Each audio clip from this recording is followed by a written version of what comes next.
أعوذ بالله من الشيطان الرجيم. بسم الله ما شاء الله لا يسوق الخير إلى الله. بسم الله ما شاء الله لا يصرف سوء إلى الله. بسم الله ما شاء الله فمن كان لنعمة فمن الله. بسم الله ما شاء الله لا حول ولا قوة إلا بالله العلي العظيم. Alhamdulillahi Rabbil Alamin. Alhamdulillahillazi zalal khilafata hammiyatan lid-dinina wa ummati nabiyina Muhammadin sallallahu alaihi wasallam. Alhamdulillahillazi akramana bid-dinina wa man alaina bi risali nabiyina Muhammadin sallallahu alaihi wasallam. Ashhadu an la ilaha illallah wahdahu la syarika lah wa ashhadu anna Muhammadan abduhu wa rasuluhu la nabiyya ba'da. Nusalli wa nusallim ala nabiyyina Mustafa Muhammadin wa ala alihi wa ashabihi wa man tabi'ahum bi ihsanin ila yaumiddin, amma ba'd. Faqala Allah Ta'ala fil Qur'anil Karim wa huwa al-asdaqul qailin. A'udzu billahi minasy syaithanir rajim. Bismillahirrahmanirrahim. Wasari'u ila magfiratin min rabbikum wa jannatin arduhas samawati wal ardh u'iddat lil muttaqin. Wa qala hadis Rasulullah sallallahu alaihi wasallam, wa izzati la ajma'u ala abdi khawfaini wa amnain idha khafani fid dunya amantuhu wa idha amanani fid dunya akhadtuhu yawmal qiyamah. Rabbi shrah li sadri wa yassir li amri wahlul 'uqdatam min lisani yafqahu qawli. Allahumma faqihna fid din wa 'allimna ta'wil. Sadaqallahul azim wa sadaqa nabiyul karim. Ikhwan fillah yang dimuliakan oleh Allah Subhanahu wa taala, tidak ada kata yang indah dan pantas keluar dari lisan kita kecuali rasa syukur kita kehadirat Allah Subhanahu wa taala. Marilah sama-sama kita mengucapkan syukur dengan ucapan alhamdulillahi rabbil alamin. Kemudian bersalawat kepada baginda Nabi Muhammad sallallahu alaihi wasallam wa bil qauli Allahumma shalli ala sayyidina Muhammad wa ala alihi sayyidina Muhammad. Assalamu alayka ya Rasulullah. Alhamdulillah, pada malam hari ini Allah masih memberikan kepada kita kemudahan-kemudahan. Salah satunya adalah diberikan kemudahan untuk diri kita mengayunkan langkah kaki kita keluar dari rumah semata-mata tujuannya adalah menuntut ilmu karena mengharap ridha Allah Subhanahu wa taala. Maka ini adalah sebuah nikmat yang sangat besar karena ini adalah perjalanan yang dimuliakan oleh Allah dan Rasulnya. Kenapa? Karena majelis ilmu itu adalah majelis yang sangat-sangat dimuliakan oleh Allah dan Rasulnya. Maka siapa saja yang mendatanginya, maka dia akan dimuliakan oleh Allah dan Rasulnya. Saudaraku yang dimuliakan oleh Allah Subhanahu wa taala, dalam pertemuan ini kita akan membahas terkait dengan nizamul istima'i, pengaturan atau interaksi antara laki-laki dan perempuan. Mungkin selama ini kita tidak pernah menganggap atau tidak pernah berpikir kalau interaksi di dalam kehidupan kita itu ternyata ada syariat yang mengaturnya, ya kan? Dari mana kita tahu? Dari realitas kehidupan yang kita persaksikan setiap hari itu seolah-olah seperti tidak ada aturan dari Allah Subhanahu wa taala tentang pergaulan di dalam Islam. Padahal banyak sekali riwayat baik nas Al-Quran dan juga As-Sunnah yang menjelaskannya, cuman mungkin tidak sampai maklumat itu utuh kepada kita. Insyaallah pada malam hari ini kita akan membahas. Yang pertama adalah Islam itu adalah sebuah din, sebuah sistem sistem hidup, ya, sistem hidup yang unik. Tidak ada satupun agama yang bisa yang menyamai aturan dari Islam. Pasti semua berbeda. Nah, di dalam kitab Nizamul Istima'i fil Islam yang dikarang oleh Al-Alamah Al-Imam Syekh Taqiyuddin An-Nabhani rahimahullah ta'ala, itu dijelaskan sedemikian rupa. Kemudian juga antara pengaturan laki-laki dan perempuan itu juga sudah dipraktekkan dan dicontohkan oleh baginda Rasulullah sallallahu alaihi wasallam hingga khilafah Turki Utsmani 1924. Hanya baru beberapa tahun semua itu hilang, seolah-olah tidak pernah ada Islam di bumi ini, betul nggak? Nah, ini ya. Nah, kemudian Nizamul Istima'i fil Islam itu adalah model kehidupan di masa pemerintahan Islam, di masa kekhilafaan Islam. Nah, itu ya, bagian dari Anzimatul Mustama'. Nah, tentu ya, pengalaman secara praktis saat ini sudah harus dilakukan tanpa harus menunggu sistem Islam, gitu ya. Jadi kan ini kalau kita lihat ini kan memang aturan itu ketika ada negara Islam. Lalu bagaimana kalau hari ini tak ada negara? Apakah ini kewajiban ini menjadi gugur? Tidak, wajib dijalankan oleh setiap individu, tidak harus nunggu negara Islam. Maka mengapa perlu dikaji? Maka ya, untuk sekedar mengingatkan, setiap manusia itu dikaruniai oleh Allah Subhanahu wa taala namanya potensi dinamis atau tokotul hayawiyah. Antara lain apa itu?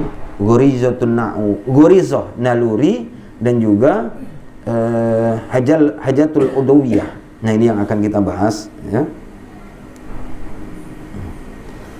Nah, di dalam surat Yunus ayat 57 ya, potensi dinamis manusia yakni kebutuhan jasmani dan naluri masing-masing membutuhkan pemenuhan. Karena itu harus ada aturan pemenuhannya agar dapat terjadi kemaslahatan, tidak terjadi kerusakan, tidak terjadi fasad. Nah, makanya butuh aturan ya. Kalau tidak diatur ya, kita bahas namanya ghorizah atau naluri, ada 3 ya, ghorizatun na'u, ghorizatut tadayun, dan ghorizatul baqa. Ketiga inilah untuk menyalurkannya membutuhkan aturan. Kalau tidak, kalau kita ini ghorizatul baqa, naluri mempertahankan hidup, tidak merujuk kepada aturan Islam, maka yang terjadi ini yang kita persaksikan hari ini. Lihat gambarnya itu kan, ngapain dia tuh? Becaka. Betikai dia. Kenapa betikai? Ini ada yang santai, ada yang sholat. Nah, ini bagian dari naluri semuanya. Makanya itu butuh diatur. Maka ringkasan aturan interaksi laki-laki dan perempuan itu, yang pertama apa? Interaksi laki-laki dan perempuan itu harus fokus pada tujuan penciptaan. Interaksi laki-laki dan perempuan itu harus merujuk kepada penciptaan. Ya, kan? Jadi li baqa'in na'u, kalau ada kenikmatan memang itu buah dari na'u, tetapi harus diatur sedemikian rupa di dalam Islam. Tidak sama yang seperti yang kita saksikan hari ini. Ini dalam surat Ar-Ra'd ayat 38. A'udzubillahi minasyaitonir rajim. Wa laqad arsalna rasulan min qablika wa ja'alna lahum azwajan wa zurriyyah wa ma kana li rasulin ayyatiya bi ayatin illa bi iznillah li kulli ajalin kitab. Dan sesungguhnya kami telah mengutus beberapa rasul sebelum kamu, dan kami memberikan kepada mereka istri-istri dan keturunan, dan tidak ada hak bagi seorang rasul mendatangkan sesuatu ayat atau mukjizat melainkan dengan izin Allah. Bagi tiap-tiap masa ada kitab tertentu. Kemudian di dalam surah An-Nahl dijelaskan, wallahu ja'ala lakum min anfusikum azwajan wa ja'ala lakum min azwajikum bainina wa hafadataw wa razaqakum minat thayyibat afa bil batili yu'minuna wa bi ni'matillahi hum yakfurun.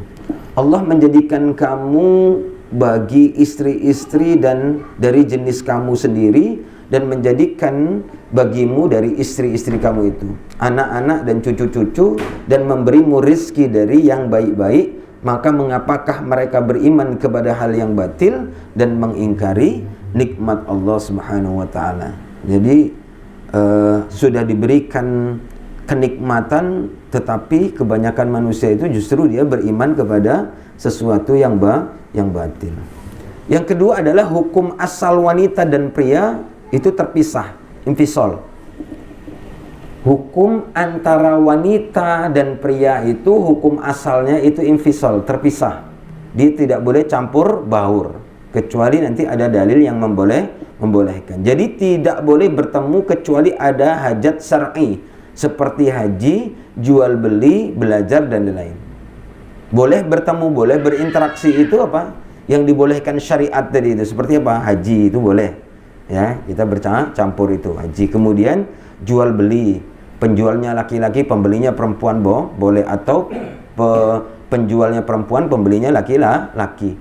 Tetapi juga interaksinya diatur. Nah, itu sebatas hanya urusan jual beli. Tak boleh nanya alamat rumah, nomor WA, gitu kan. Karena yang jual cantik, itu udah diajak ngobrol kemana-mana. Tanya alamat rumah, tanya nomor sepatu, tak boleh. Kemudian ada larangan kholwat. Kholwat itu apa? Dua-duaan. Hari ini itu menjadi hal yang wajar, ya kan? Kita lihat itu di mana-mana. Bahkan orang yang sudah berkeluarga, kan, orang yang sudah berumah tangga, bukan dengan suami istri dia berkholwat, ya kan? Kita lihat mereka itu misalnya orang yang pekerja kantoran, kemudian ketika istirahat mereka makan bersama. Itu dilarang, haram hukumnya berkholwat. Berkholwat itu berdua-duaan dengan yang bukan muhrim. Nah, itu laki-laki dan perempuan yang bukan muhrim, dan itu hukumnya haram. Tapi hari ini ketika ditanya, kami nggak ngapa-ngapain Pak Ustadz, kami cuma makan saja, walaupun sekedar makan itu dilarang. Haram hukumnya berkholwat, ya.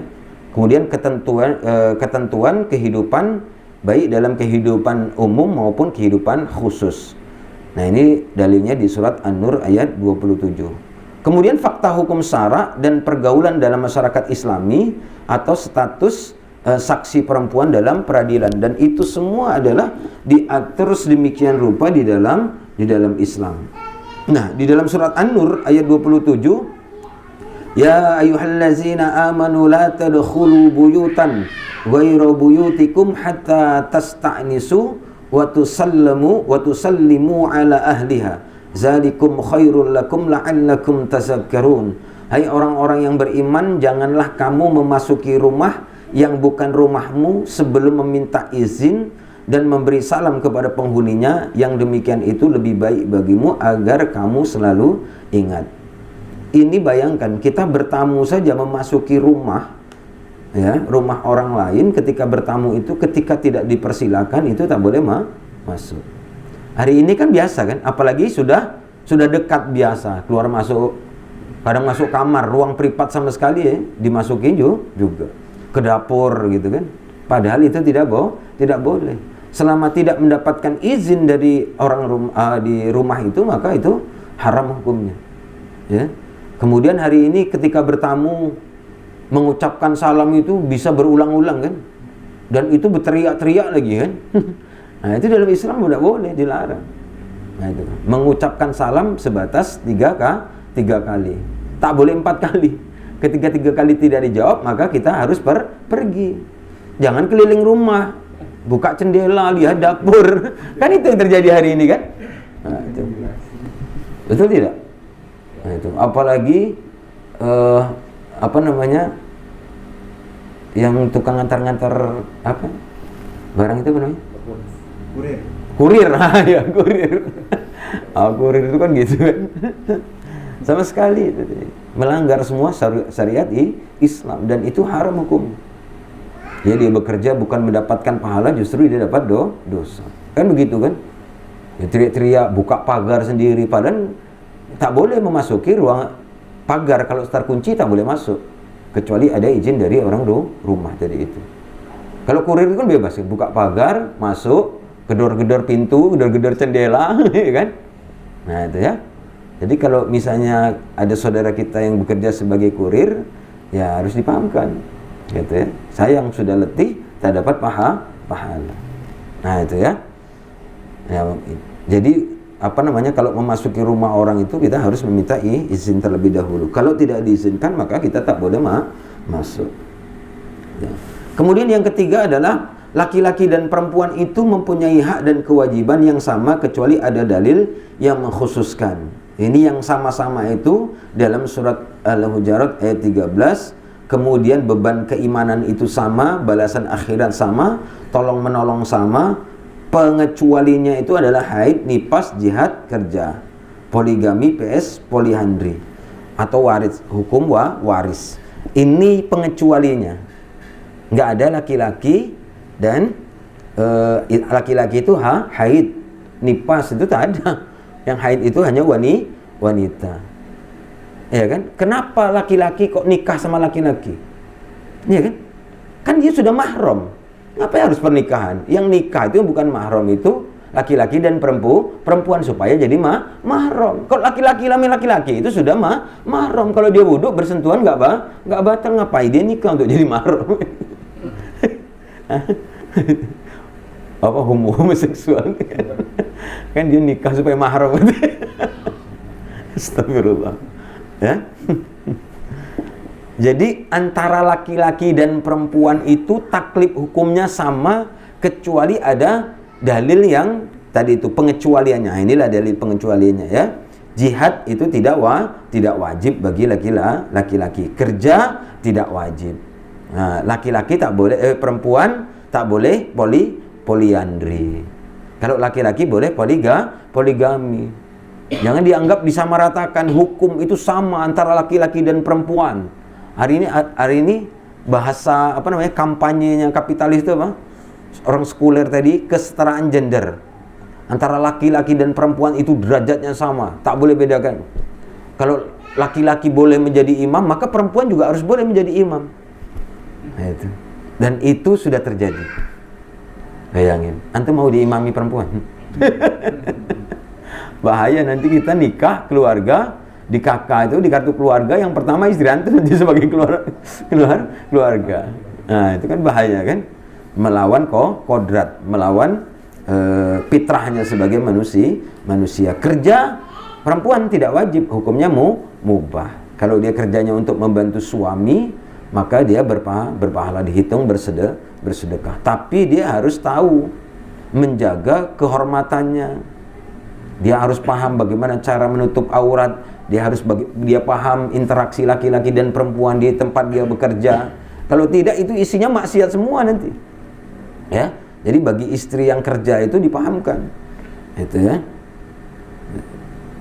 Jadi pengecualinya itu apa? Tidak sama ini taklifnya itu karena wanita itu ada haid, nifas, kemudian jihad dia. Tapi kalau thalabul ilmi itu sama.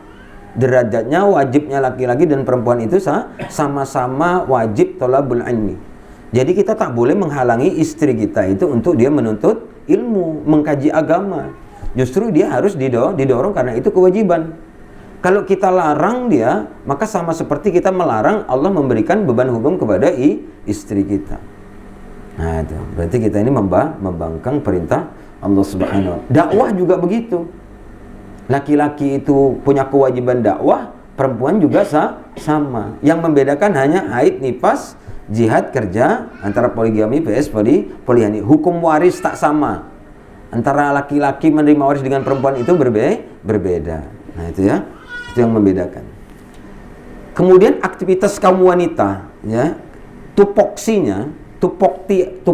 kaum wanita, istri itu adalah umun warabatul bait, al-umumah atau motherhood, ya. Jadi tugas pokok dan fungsinya seorang istri itu adalah sebagai ibu rumah tangga. Ini juga sebanyak salah pengertian di tengah-tengah umat. Seolah-olah istri itu tugasnya di rumah.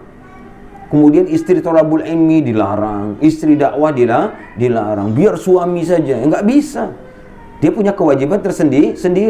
Nggak bisa kewajiban istri itu kita yang handle, nggak bisa. Nggak akan gugur, dia tetap berdosa ketika meninggalkan kewajiban menuntut ilmu. Dia meninggalkan kewajiban dakwah, maka dia berdosa. Nggak bisa kita talangi. Karena itu kewajiban individu setiap muslim. Nah itu ya. Nah, maka pastikan kalau belum menikah, cari calon istri itu juga yang memahami Islam, dia aktivis, dia juga menuntut ilmu, dia juga aktif berdakwah. Nah, aktivitas wanita itu ya hamil, ya kan? Ada istri yang tak mau hamil, ada tuh. Alasan belum siap. Udah nikah berapa tahun kan, apa belum siap? Banyak tuh. Nah, itu ya. Penyusuan, pengasuhan, nah itu memang tupoksi dari seorang wanita. Sementara wajib itu sama wajib dakwah, wajib menuntut ilmu. Kemudian dalam perkara mubah itu jual beli. Wanita boleh berjual beli, hukumnya mubah. Kalau dia perdagangan itu juga boleh berbisnis. Boleh. Nah itu ya, menjadi pengusaha boleh, hukumnya mubah. Wanita bertani boleh, hukumnya mubah. Menjadi anggota MU itu majelis umat boleh. Kodi jadi hakim boleh. Nah, itu. Kemudian haram wanita melakukan aktivitas menjadi kepala negara. Tak boleh, haram hukumnya. Wanita menjadi kepala negara, kepala daerah. Nah, menjadi amil itu bupati. Menjadi wali, gubernur nggak boleh. Menjadi khalifah, menjadi muawin, pembantu khalifah, itu hukumnya haram.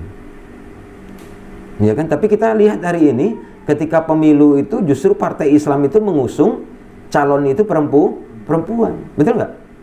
Nah, dengan segala macam jualannya lah, kampanyenya.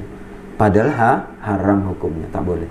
Ya, menjadi pemimpin wanita itu haram hukumnya, tak boleh ya. Jadi kepala desa itu tak boleh. Ya, jadi camat boleh, karena camat itu jabatan administratif, dia tak punya kebijakan. Jadi yang menyangkut kebijakan itu yang dia punya otoritas itu haram hukumnya. Nah itu ya. Kemudian yang keempat adalah haramnya ikhtilat. Ikhtilat itu apa? Campur baur. Ya, campur baur. Saya melihat itu biasanya dilakukan itu di tempat-tempat umum, di keramaian, misalnya di tempat-tempat makan, campur baur. Orang-orang pekerja, kantoran, pas libur itu keluar semua makan campur baur dulunya. Itu namanya ikhtilat. Ikhtilat itu dosanya besar. Hukumnya haram, tak boleh. Kami cuma makan saja, nggak boleh. Itu bukan hajat syar'i, tak boleh. Nah, ya? Nah, boleh walaupun cuma dengan teman. Nah, dengan atasan perempuan, ya kan? Kemudian kita diajak makan, itu tak boleh. Nah, apalagi berdua lagi, kholwat. Nah, itu ya. Tak boleh. Jadi ikhtilat itu artinya adalah bertemunya laki-laki dan perempuan yang bukan mahramnya di suatu tempat secara campur baur dan terjadi interaksi di antara laki-laki dan wanita. Misalnya bicara, bersentuhan, berdasarkan dan lain-lain. Ya, ini kata Syekh Said Al-Qahtani Al-Ikhtilat kitabnya ya. Jadi hukumnya haram. Enggak boleh berbicara tanpa ada ujur syar'i. Kalau kita ini kan biasa kan, seolah itu biasa nanya kenalan, tinggalnya di mana, rumahnya di mana, tukeran WA. Padahal dia istri orang, kita juga suami orang gitu kan. Dianggap biasa, betul nggak? Maka itu terjadi perselingkuhan. Maka Islam mengatur sedemikian rupa. Nah itu, wala taqrabu zina. Pintu-pintu zina itu ya interaksi ini. Terbangunnya interaksi itu adalah membangun sebuah pintu zina, karena itu dilarang dalam Islam. Nah itu ya, kholwat, berdua-duaan. Yang kita saksikan hari ini banyak, misalnya ojek online, kendaraan roda 2, ya kan? Dia penumpangnya wanita. Nah itu tak boleh, harus ada pembatas. Jadi kalau dia mau misalnya mengambil sewa perempuan, wanita dia boleh, tapi harus ada pembatas. Motornya dibatasi, pakai triplek kayak pakai apa terserah lah kan. Nah, jadi kalau tidak berarti dia kholwat. Nggak boleh. Atau sekarang ini ada ojol drivernya perempuan, dia ngambil penumpang laki-laki. Kemudian laki-laki meluk pula dari belakang tadi itu kan. Alasannya takut jatuh.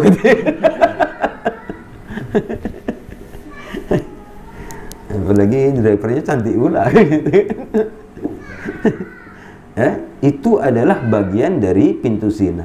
Melanggar interaksi yang sudah ditetapkan syariat itu sudah masuk dalam pintu zina. Dia akan terjebak kepada perzinahan, interaksi. Makanya dilarang di dalam Islam. Hari ini terjadi perselingkuhan karena itu kan. Pekerja kantoran selingkuh, ya kan? Orang yang bekerja itu rata-rata itu melakukan perselingkuhan. Apalagi terjadi keributan dalam rumah tangga, ya kan? Kemudian datang menjelma sebagai pahlawan, seolah-olah bisa memecahkan, padahal dia dengan istrinya juga ribut terus, banting-banting piring, banting-banting gelas, ya kan gitu kan? Nah, itu ya. Jadi diatur. Nah, dalam dosa ikhtilat itu bisa terjadi mendapatkan dosa kholwat. Gitu ya. Dia melakukan ikhtilat, sudah dapat dosa ikhtilat, dia juga bisa mendapatkan dosa kholwat. Antum paham? Misal, kita ini makan bersama, laki-laki perempuan campur, ya kan? Sudah kholwat, sudah ikhtilat kan? Sudah campur baur, hukumnya sudah berdosa. Dia mendapatkan dosa kholwat lagi. Misalnya kalau dia duduk, laki-laki perempuan lagi, kemudian duduk di sebelah dia perempuan, kemudian dia ngobrol berdua, maka dia sudah kholwat. Nah itu. Jadi Islam itu mengatur sedemikian rupa dalam interaksi laki-laki dan perempuan. Tak boleh. Nah itu. Foto rame-rame laki-laki dan perempuan. Nah itu. Bayangin itu. Kan tersimpan nanti di handphone kan. Pas buka tengok kan. Witing Tresno Jalaran Songko Kulino katanya kan. Itu orang Jawa. Tahu artinya? Tanya Pak Ade. Tanya Pak Ade, translatornya. Iya kan? Itu dia. Karena pepatah Jawa gitu. Terjadinya ketertarikan itu karena sering melihat. Ya paling dekat itu handphone kan. Foto buka. Lama-lama kita pandang cantik juga ini. Kayaknya kemarin dia care juga dengan kita kan. Cari-cari nomor handphonenya. Mulai membangun interaksi. Terjebaklah dia dalam perangkat syaitan. Ya. Nah itu dia. Jadi banyak dosa yang dilakukan oleh umat Islam dan umat Islam nggak sadar. Benar nggak? Antum sendiri pasti melakukan ini. Gitu. Jadi kalau nggak paham ini pasti dia melakukan. Bahkan seorang ustadz juga dia terjebak. Yang sempat viral kemarin, jamaah, ya kan, dengan bangga-bangga dia jalan bersama dalam mobil. Antum lihat ya, di media sosial itu kan sempat viral itu kan. Yang dia harus mencontohkan menjadi tauladan, justru dia sendiri mencontohkan bermaksiat, ikhtilat, terjadi kholwat lagi. Padahal itu dosanya besar. Apalagi awat di sebelahnya nggak pakai kerudung lagi kan. Hukum memandang wanita yang nggak menutup aurat itu sudah berdosa. Tambah lagi duduk bersama, banyak kali dosanya. Masa seorang dai nggak paham? Nah itu ya. Maka hati-hati kalau kita mengaji itu hati-hati. Nah itu ya. Soalnya itu tadi banyak sekali sekarang dai itu tidak bisa dijadikan taula tak bisa contoh. Itu contohnya kemarin itu. Dia sudah menjadi public figure, sudah ditokohkan, harusnya dia menjadi taula dan menjadi contoh. Dia jelaskan mana yang haram, mana yang halal. Jadi kalau publiknya itu tadi itu tak bisa dijadikan panutan, lalu siapa lagi mau kita jadikan panutan? Iya kan? Kalau dai-nya nggak bisa dijadikan panutan, mau panut siapa gitu? Nah itu ya. Itu. Maka ikhtilat itu ada dua kriteria secara bersamaan, yaitu pertama adanya pertemuan. Istima itu pertemuan antara laki-laki dan perempuan di satu tempat yang sama, misalnya di gerbong kereta yang sama, di ruang yang sama, di bus yang sama, rumah yang sama, dan seterusnya. Ini jenis ikhtilat yang pertama. Yang kedua adalah terjadi ittisal, atau khiltah antara laki-laki dan perempuan, misalnya berbicara, saling menyentuh, bersenggolan, berdesakan dan sebagainya. Nah itu, ya. Campur baur, namanya ikhtilat itu campur baur antara laki-laki dan perempuan. Namanya ikhtilat. Jauhi ikhtilat karena ikhtilat itu dosa besar. Pengecualian dalam kehidupan publik itu ada dua hal syarat. Yang pertama, pertemuan yang terjadi antara laki-laki dan perempuan itu untuk melakukan perbuatan yang dibolehkan syariah, seperti aktivitas jual beli, belajar mengajar, merawat orang sakit, pengajian di masjid, melakukan ibadah haji dan sebagainya. Ini ikhtilat yang dibolehkan, pengecualian. Nah itu ya. Aktivitas jual beli tadi sudah kita jelaskan. Jual beli yang penjualnya perempuan, menjualnya pembelinya laki-laki boleh, tapi hanya sebatas interaksinya aja, sebatas tawar menawar. Nah, cabai misalnya dia jual cabai, berapa cabai sekilo, tawar 100.000, kurang ya. Nah itu aja. Nggak boleh nanya yang lain, tinggalnya di mana, ya kan? Anaknya siapa, gitu kan? Udah makan belum? Nah itu nggak boleh, haram hukumnya. Kemudian belajar mengajar di dalam kelas, muridnya perempuan, gurunya laki-laki, boleh. Hanya sebatas mengajar, belajar mengajar. Nggak boleh melebihi dari itu. Jatuh kepada itu hukumnya sudah haram. Itu ya. Kemudian pengajian di masjid boleh, ya, campur, maksudnya sab perempuan di belakang, sab laki-laki dia di atas, terjadi interaksi. Ustadznya laki-laki, jamaahnya wanita, atau jamaahnya laki-laki, ustadznya perempuan ustazahnya. Boleh dalam pengajian. Nah itu ya. Jadi kalau misalnya jamaahnya itu campur laki-laki dan perempuan, harus dibatasi, dipasang pembatas sab. Nah gitu kan. Boleh perempuannya sebelah kanan, yang laki-laki sebelah kiri, atau sebaliknya. Yang penting mereka tidak boleh campur baur, gitu ya. Tapi kita lihat kalau sudah tabligh akbar, lihat itu bagaimana mau dapatkan berkah. Dusta dia majelisnya dapat berkah itu. Itu jadi maksiat situ, ya kan? Itu di dalam majelis ilmu bisa terjadi maksiat. Nah itu. Campur laki-laki di kursi, perempuan gitu kan, suami istri duduk bersama, nanti suami istri duduk bersama, itu kan sudah ikhtilat, campur baur, haram hukumnya. Alih-alih kita dapat pahala, justru dapat murka Allah Subhanahu wa taala. Apalagi dalam kehidupan umum yang baru kita saksikan, ya, perayaan Agustusan, itu sudah maksiat semua itu. Ikhtilat, campur baur. Kenapa saya nggak pernah ngedatangi? Karena itu. Karena kita haram hukumnya berada di situ. Kemudian pernikahan, mana nggak? Gimana mau dapat pernikahannya itu, rumah tangganya itu samawa? Allah berikan sakinah, mawaddah, warahmah. Kalau prosesnya itu tak sesuai syariat, antara tamu laki-laki dan perempuan itu campur baur, itu sudah maksiat, dosanya besar. Kemudian disuruh ustadz berdoa, tertolak langsung, mental doanya itu. Nah itu ya, mau sesoleh apapun nggak mungkin diterima doanya, karena ada maksiat, ada dosa. Nah itu ya, jadi dosa itu kata para ulama, inna dzunuba tamna'un nur ala qulubikum. Sesungguhnya dosa itu menghalangi nur, menghalangi cahaya itu masuk ke dalam diri kita. Jadi kalau ada maksiat, ya mustahil doa itu diangkat oleh Allah. Tak usah diijabah, malaikat aja malas ngangkatnya. Ya itu kan. Nah ini ya. Kemudian melakukan ibadah haji itu boleh, sebagainya. Ini yang dibolehkan ya. Kemudian kedua aktivitas yang dilakukan itu mengharuskan pertemuan antara laki-laki dan perempuan. Jika tidak mengharuskan pertemuan antara laki-laki dan perempuan, hukumnya tetap tidak boleh. Sebagai contoh, ikhtilat yang dibolehkan adalah jual beli. Ini mengharuskan. Dari zaman Rasul dulu nggak ada pasar syariah. Pasar syariah itu gimana coba? Kan hari ini ada kan? Pasar syariah, apa dipisah? Penjualnya perempuan, semua juga pembeli harus perempuan. Nggak bisa.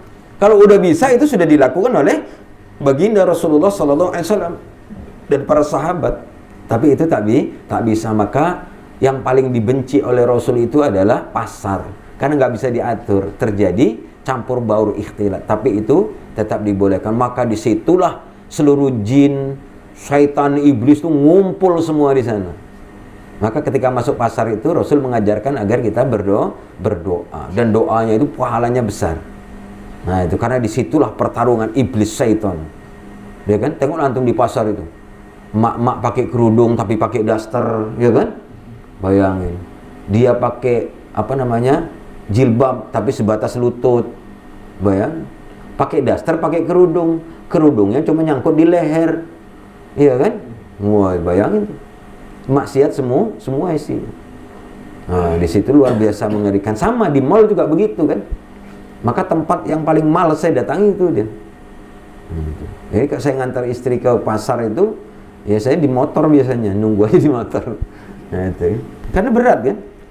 Keluar dari pasar itu, tinggal bismillah hafalan kita. Habis semuanya. Iya, pengalaman.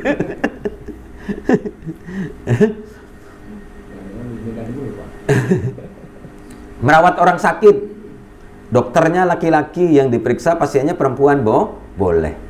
Tapi hanya sebatas urusan pengobatan, tak boleh lebih. Ketika melebihi itu, maka terjatuh kepada pintu zina. Maka kita bisa lihat dokter berzina kepada pasiennya. Banyak sekali itu. Jadi kalau kita nggak paham syariat Islam ini, bahaya sekali dalam kehidupan umum tadi itu, ya. Hayatul am, kehidupan umum itu boleh bertemu istimewa, tetapi dilarang ikhtilat. Contohnya masjid, walaupun boleh bertemu, nggak boleh campur baik, walaupun dalam pengajian. Nah itu duduknya laki-laki perempuan campur baur, itu nggak boleh, tetap harus dipisah. Di lapangan, nah misalnya ada acara di lapangan, boleh nggak campur baur? Tak boleh, haram hukumnya. Nah itu konser musik, isinya campur baur nggak? Campur baur, walaupun musiknya musik dakwah, nggak ada pahala sama sekali. Masya Allah. Mati lampu ya.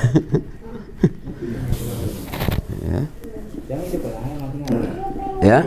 Jadi kemudian di jalan itu juga tidak boleh ikhtilat, tak boleh campur baur. Nah itu ya. Misalnya ada aksi, kita buat masyirah, aksi. Seperti misalnya hari ini naik BBM, kita nuntut agar BBM tidak dinaikkan. Kemudian laki-laki perempuan turun di jalan campur baur, hukumnya haram, tak boleh. Itu bukan pengecualian.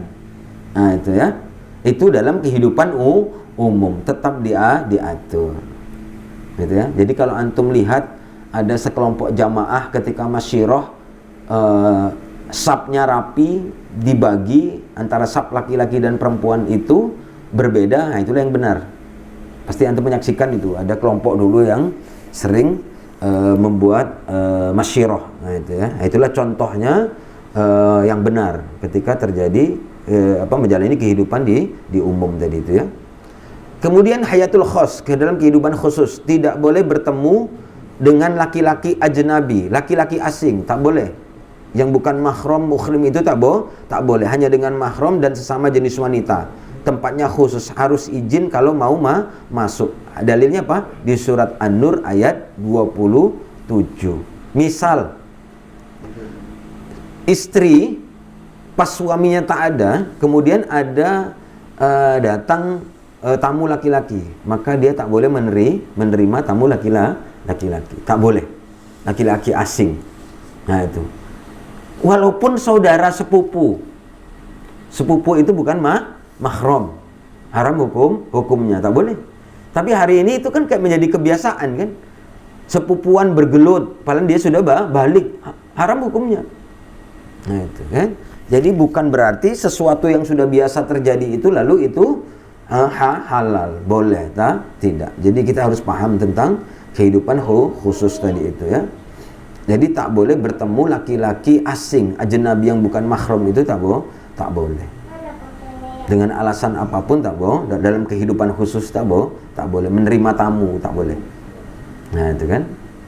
harus ada mahramnya di sebelah, baru dia boleh nerima tamu. Kalau tidak suruh nunggu di luar, gitu ya. Gitu. Kalau hari ini kan biasa saja kan. Nah, karena dia sudah dekat, ya nanti ada tamu laki-laki terima masuk ngobrol enak, gitu kan. Nah, itulah namanya pintu zina. Allah pernah tegaskan wala taqrabu zina. Pintu-pintu zina inilah ketika melanggar syariat ketentuan dari Allah itu, maka dia telah membuka pintu zina, interaksi. Nah, itu ya. Jadi pintu zina itu bukan mendatangi tempat prostitusi. Ini yang kita jelaskan tadi ini adalah sebuah pintu zina. Ikhtilat itu pintu zina, khalwat itu pintu zina. Itu ya. Yang kelima, laki-laki dan perempuan itu dilarang khalwat, membuka aurat, ya.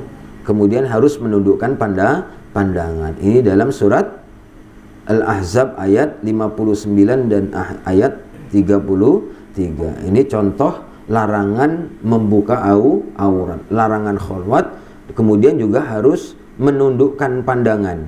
Nah, menundukkan pandangan. Nah, itu ya, surat An-Nur ayat 30-31. Jadi laki-laki itu diperintahkan guddul basar. Nah, iya kan?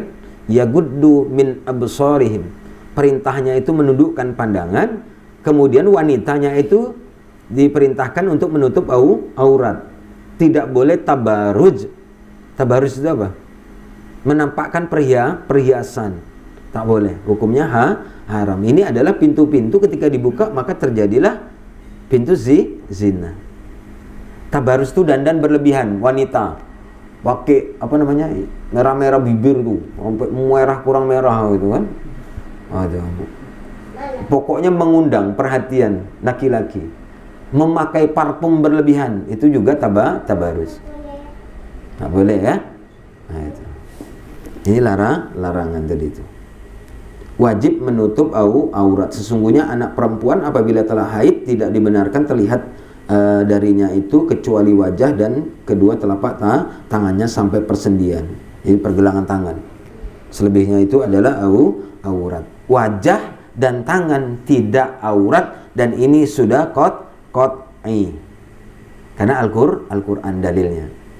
Tetapi kalau wajah ditutup pakai apa namanya, cadar misalnya, nah itu nanti kita dudukkan hukumnya, harus pahami.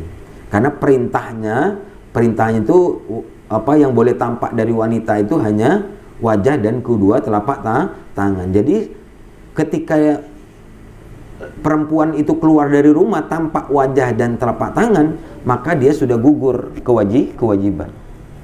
Kalau misalnya karena dia cantik, kemudian ada laki-laki memandang, kemudian pandangannya penuh syahwat. Jadi yang berdosa itu bukan wanitanya, tapi si laki-laki.